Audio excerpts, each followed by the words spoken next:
The views and opinions expressed on America's Workforce Union podcast and its digital media channels are solely those of the speakers and do not necessarily represent the views and opinions of the producers or sponsors. Welcome to the America's Workforce Radio Podcast, the flagship production of the American Workers Radio and Podcast Network, where organized labor and its never-ending fight to protect the rights of the American worker come first. Now, presented by LIUNA, Laborers International Union of North America. Here's your host, Ed Flash Ferens. Mandatory arbitration, what the Supreme Court allowed, Congress is trying to unwind. We'll tell you about the Restoring Justice for Workers Act of 2026. And today on the show, as part of Labor 132, the history of the Communication Workers of America. Welcome to the Wednesday, August 12th edition of America's Workforce, where we're available on at least 5 platforms, including YouTube, Apple Podcasts, iHeartRadio, Spotify, and Pandora. Frank Mathews will be our featured guest on the show today, longtime supporter of America's Workforce. On behalf of the Communication Workers of America, one of the many proud sponsors of this show, national website, CWA-union.org. And hopefully by now, you know we're taking a look back into labor history, and we're checking in with all of our sponsors and a number of contributors to the show.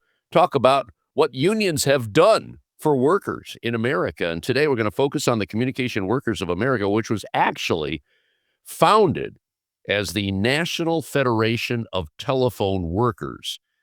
The founding happened in Chicago and New Orleans, but it wasn't until 1947 that they became the Communication Workers of America. And Frank is going to pick it up from there and talk about how the CWA changed over the years and how they grew.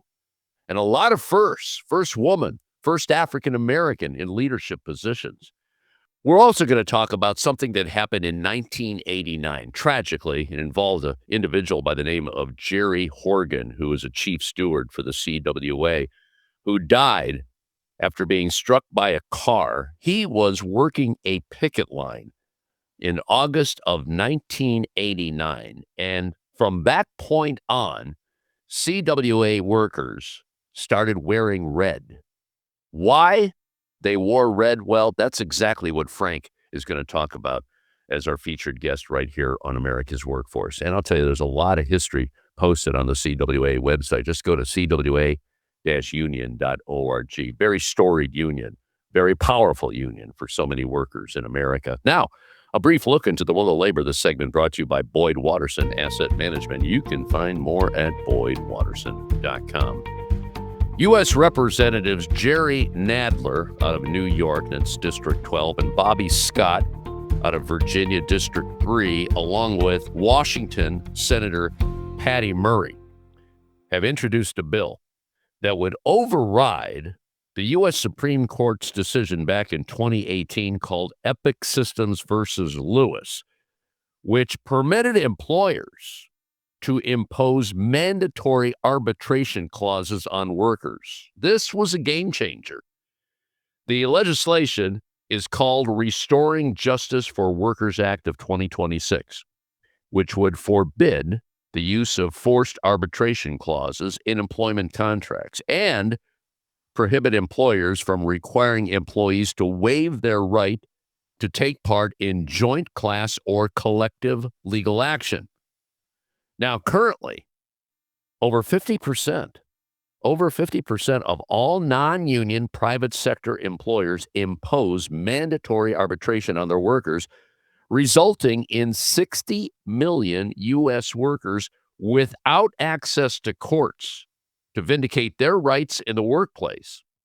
If enacted, the bill would help revamp enforcement of workers' rights such as overtime, minimum wage, and anti-discrimination protections. I'll tell you, this is a game changer here because of what the Supreme Court did in 2018. In fact, Andrew Strom, our designated labor lawyer, on next Monday's show is going to talk more about Epic Systems versus Lewis. In January of this year, The New York City Department of Consumer and Worker Protection began enforcing laws mandating that restaurant delivery apps like Uber Eats, DoorDash, and Grubhub offer consumers in the city a choice to tip their delivery worker before or during checkout, including a 10% tip option selectable on the user interface. A new report released by the department has found that the new laws have raised the total earnings for the 70,000 app-based delivery workers in the city by $104 million. And that comes out to an average annual increase of $2,287 per worker. How about that? Well, Starbucks once again has prevailed at the Republican-controlled NLRB, this time over allegations that it had prevented unionized workers from picking up shifts at non-union stores. Now, if you go back 3 years, 2023, an administrative law judge has found that Starbucks, a Starbucks manager actually, had been instructed by higher-ups that, quote, unionized and non-unionized stores could not borrow from one another, end of quote.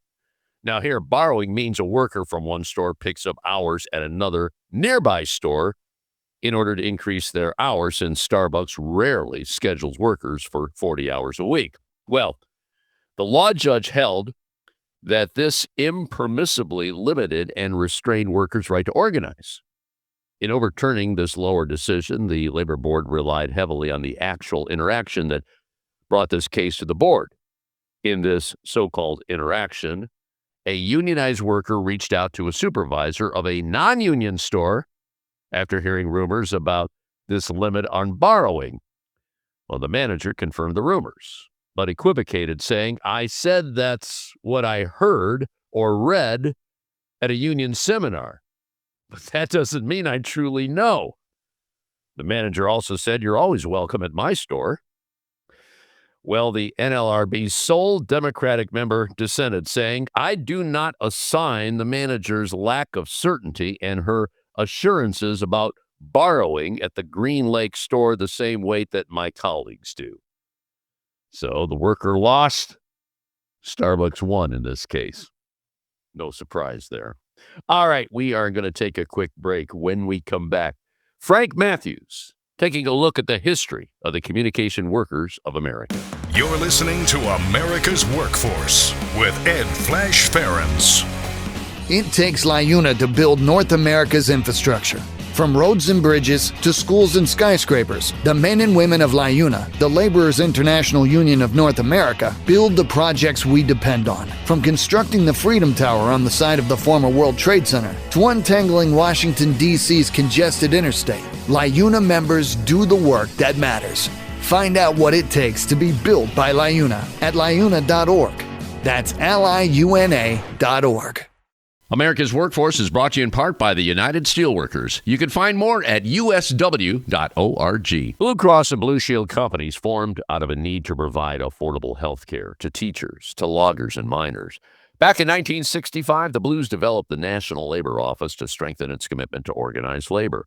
Blue Cross Blue Shield's National Labor Office remains focused on America's workers, advocating for affordable and equitable health care, partnering with strategic alliances to provide industry-leading products and services, and proudly serving more than 18 million unionized workers, retirees, and their families, all working hard for America's working families, for the health of America.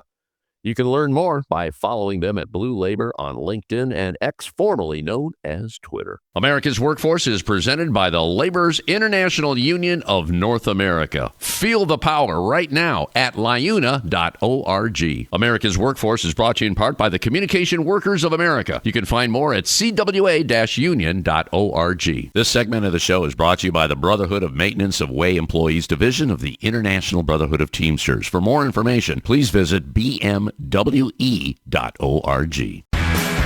The Iron Workers Great Lakes District Council, consisting of 8 iron worker local unions in West Virginia, Pennsylvania, Ohio, and Michigan. We build the skylines and bridges along the Great Lakes. With more work than ever before, the Great Lakes District Council is actively searching out the next great iron worker. Whether it's building the next Intel plant or constructing a bridge to safely connect our great cities along the lake. So join the Ironworkers Great Lakes District Council today. Find out how and learn more about the council by visiting iwdistrictcouncil.com. Now, back to America's Workforce. Here's Ed Flash Farrens.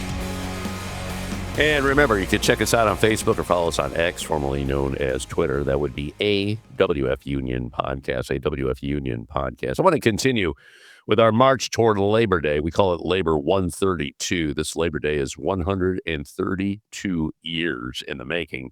Signed into law, Labor Day, a national holiday back in 1894. I'd like to thank our friends at the National Labor Office of Blue Cross and Blue Shield for helping us with this promotion, which we started a couple of years ago. And what we're doing this year is checking in with our various sponsors. Today, it's the Communication Workers of America. Our monthly guest is Frank Mathews. Frank is the Administrative Director for District 4, which encompasses 5 states in the Midwest. I want to get into Red Shirt Day, but there is so much more in the history of the Communication Workers of America, CWA-union.org. Frank, I'm going to turn it over to you. I know you've been taking a look at the growth of the CWA over the years. And, you know, in all cases, it's been a struggle. It's been a struggle for workers to get fair wages, decent benefits, respect on the job. And the Communication Workers of America have done just about everything to make life better for their members. So why don't you take a look back at some of the events over the years? Frank, go ahead. It's really important to know where you're going, but I think at the same time, it's really important to know where you've been, especially for our younger members. I've been thinking about some of the real high points and real milestones and mileposts in CWA's history. And we've been around a while. We go back. CWA was actually, we became a union, the Communication Workers of America, clear back in 1947. Primarily, we got our start in the telephone industry. But as we've spoke many times about the vision of CWA over the years, we now represent workers in not only the United States, but Puerto Rico and Canada, still in the telecom industry, but as well news media, airline, broadcast and cable, the public sector, higher education, healthcare, manufacturing, and high-tech fields, and then most recently, the gaming industry. So it's been a matter of diversifying and growing, and which you have to do. And I got to thinking of a few of the things that I think really, really cemented the CWA as far as a national labor union. And, you know, back in 47, we initially went on strike. That was we had a nationwide strike. It wasn't again until 1971 that we actually had a nationwide strike, that at the time we were seeing devastating inflation, pretty similar to what we're experiencing now. After a 1-week strike against AT&T, CWA achieved the biggest economic package ever negotiated within the Bell system that actually included, for the first time ever, a cost of living adjustment, COLA. We kind of use that word and think about COLA a lot now and just throw that, a cost of living allowance. But the realization that 1971 was the first time we achieved that is sometimes a wake-up call to some. Over the years, we've added many units. In the 80s, 1980, we created our public sector division. 1987, we added the International Typographical Union. They were welcome into CWA. 2000, the IUE came in and became our manufacturing wing of the CWA. Flight attendants came in, and the Association of Flight Attendants merged with us in 2003.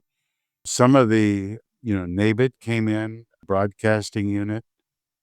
trying to think of, and came in during that period. Some of the other highlights that were in 1970, and this is pretty huge. In 1970, CWA was part, and it was actually one of CWA's biggest settlements ever. The United States Equal Opportunity Commission actually filed charges against AT&T and its 24 operating companies for discriminating on the basis of sex, race, national origin in their employment practices. This settlement, called the Consent Decree, provided compensation for victims of past discrimination and an affirmative action program for changing the pattern of discrimination at the Bell system. That was a huge win and a huge settlement for CWA. That was up there as what all time. Back in 51, the CWA actually created, using 50 cents per member per month, a defense fund, which covered folks, members, and locals when they were involved in strikes. Well, in the 90s, around 1992, our convention, in its infinite wisdom, and it was so smart at the time, we increased our members relief fund by funding it with 1/4 hour per month per member that goes into what's called our member relief fund. And that thing has grown to the point where if any CWA unit would ever go on strike, and that strike lasts over 14 days, our members at that point that were on strike would get $300 per week that they were on strike. Now, if the strike thing goes over 29 days, any member on strike would get $400 per week as long as they were on strike. Now, in a long strike like that, you may not think so, but the fact that we can tell a member that if we go out on strike to get what we deserve and what we are fighting for, that you will at least be getting $1,600 per month from your union. While it's not life-changing money, it could be money that would save a mortgage, save a car payment, save somebody's insurance. And it's a real powerful tool when you talk to companies, because in this day and age, a lot of companies think that, oh, there's no way, they're not going to go out on strike because the members, quite frankly, can't afford it. Well, when you go to the table and you say, well, no, we can go out on strike because we have our members relief fund. And if we stay out this length of time, our members are still going to have something coming in to buy groceries, to pay that mortgage. It actually became a detriment to companies wanting to challenge us, because they now know that they can't hold that a lot of times over our members' heads, that, oh, you realize zero coming in from day one is going to affect your family. So it didn't become a item of weaponization. It became a members relief fund, which is actually a protection factor for our members. It actually deters strikes, but at the same time helps our members be prepared. That's one of the huge things. Back in 1992, our union elected Barb Easterling from Akron, Ohio, as the first woman ever to sit on a national union as secretary treasurer. Broke that glass ceiling. And then 3 years ago, our union, at its 79th annual convention, elected Claude Cummings Jr. as our national president and Amina Salam as our CWA International Secretary Treasurer. And they're the first Black male president and Black female president of an international union at the same time. So we've broke a lot of barriers. I like to say over the years, our leadership has grown to reflect our membership. And that's a point of pride with CWA. Yeah, it definitely reflects America and protects the workers that are involved with the CWA. Good stuff there, Frank. There's more to come. It's been in custom since 1989. for members of the CWA to show their solidarity by wearing red on Thursdays. Why is that? Frank will talk about that next right here on America's Workforce. Don't go away. You're listening to America's Workforce with Ed Flash Ferens. It takes LIUNA to power North America with affordable energy. The men and women of LIUNA, the Laborers International Union of North America, have the skills needed to build and maintain oil, natural gas, nuclear, solar, and wind projects that are shaping America's energy future. From new energy tech to retrofitted facilities, LIUNA members do it all. Find out what it takes to be powered by LIUNA at liuna.org. That's liuna.org. America's Workforce is brought to you in part by the International Federation of Professional and Technical Engineers. You can find more at ifpte.org. America's Workforce is brought to you in part by the Ironworkers. You can find more at ironworkers.org. There is unity and strength for workers. We are the USW. We are the USW. The United Steelworkers. The largest industrial union in North America. We represent 850,000 members in the U.S., Canada, and the Caribbean. We work in metals, rubber, chemicals, paper, oil refining, atomic energy, and the service sector. We are steelworkers, standing strong and fighting for what's right. America's Workforce is brought to you in part by the Heat and Frost Insulators Labor Management Cooperative Trust. Find out more at insulators.org/LMCT. America's Workforce is sponsored in part by Boyd Watterson Asset Management, LLC. Find out more about our investment solutions tailored to meet the needs of Taft-Hartley funds at boydwatterson.com. America's Workforce is brought to you in part by the International Brotherhood of Teamsters, where you can find more at teamster.org. Unions are organizing all across America. New units are being formed and existing units are getting stronger. It's never been a more important or a more challenging job. Broadstripes is here to help you do it. Broadstripes is an all-in-one communication and organizing tool. Unions of all sizes rely on us, from nationals like LIUNA and Unite Here to locals throughout the U.S. and Canada. With Broadstripes, you can text and email your members, create digital membership cards, identify leaders, and build the power you need to win. Check us out at broadstripes.com. Now, back to America's Workforce. Here's Ed Flash Ferens. And remember, you can check us out on at least 5 platforms. That includes YouTube, Apple Podcasts, iHeartRadio, Spotify, and Pandora. And when you get an opportunity, here's what you do. Just sign up and receive our shows on a regular basis and give us a rating. Always appreciate those 5-star ratings, so please keep them coming. If you see somebody wearing a red shirt on a Thursday, well, there's very good reason. Our featured guest right now, this is part of Labor 132 as we march toward Labor Day. And one of our great sponsors over the years, the Communication Workers of America, Frank Mathews, is the director for District 4, which encompasses 5 states in the Midwest, CWA-union.org. Frank, you and I talked about this before on several podcasts, but we get a lot of new listeners, and I'll tell you, this is pretty historical here because it goes back to 1989 involving a worker by the name of Gerry Horgan. Frank, it's all yours. Go ahead. Yeah, thanks, Flash. Yeah, Gerry Horgan was a chief steward, and like you said, back in 1989, we were actually went on strike against the NYNEX Corporation, New York, and Gerry was a chief steward there in Local 1103, and NYNEX had actually hired scab workers to replace strikers, and tragically, Gerry was struck and killed by a scab worker who drove through the picket line. So ever since then, CWA continues to honor Gerry's memory and his sacrifice and just everything Gerry did, and to honor him by wearing red on Thursdays.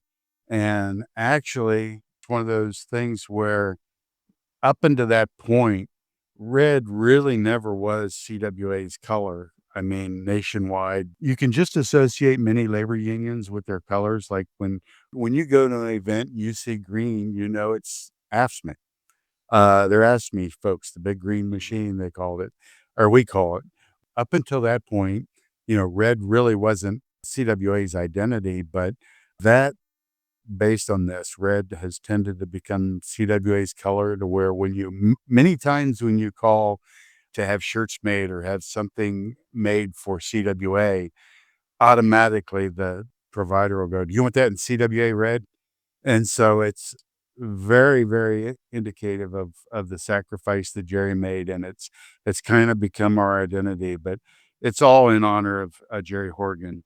Gerry just wasn't a union member. He was a United States Marine, a volunteer fireman, part of a rescue mountain team, a loving husband, father, son, brother. Like many of our labor folks, he ultimately sacrificed all. And it just goes to show that the sacrifice some made. And Red on Thursday is in total honor of Gerald Horgan. Gerry, August 15th marks that anniversary. That'll be here in 4 days. And at this point, I think we're at 37 years since that happened. Thank you for mentioning that. And every year we like to honor him somehow and let folks know that all struggles are real. And, many people in our movement have paid the ultimate sacrifice. And certainly Gerry did, for his beliefs and sticking up for working families. So this goes out to all unions that listen to this show. If you're angry that your job was downsized due to the needs of the business, but are hired back for the same job through Manpower, another agency, or as a contractor, wear red. If you're angry that your job can be sold to another company without proper compensation, or that you may lose vested rights, wear red. If you're angry that you have little voice in the decisions that management makes that adversely affect you, wear red. If you're angry when you're on the downsizing list, you're not to be hired for a job in another area in IBM that you're qualified for, wear red. If you're angry because billable work hours do not permit vacation, sick leave, or skill enhancement class training without significant unpaid overtime, wear red. And if you feel that the age of the employee is a big factor in headcount reductions, wear red. All in honor of one individual going back to 1989, Gerry Horgan, the CWA's chief steward for Westchester County, who died as a result of being struck by a car driven by Tricia McNamara, a daughter of a second-line manager, as he worked on a picket line in August of 1989. Great story, one that we all have to remember as we march toward Labor Day, because it wasn't easy getting here. Frank Mathews, thank you so much. You take care, stay safe. We'll talk to you next month, okay, brother? Take care, my brother. And that'll be it for another edition of America's Workforce. Tomorrow on Trades Day, the Director of Occupational Safety and Health for the Labor's International Union of North America. Until then, all of you have a safe and wonderful day. That concludes another episode of the America's Workforce Radio Podcast. Thanks for listening, and be sure to subscribe so you never miss a show. America's Workforce is a production of Labor Tools and BMA Media Group. Find out more information online at labortools.com.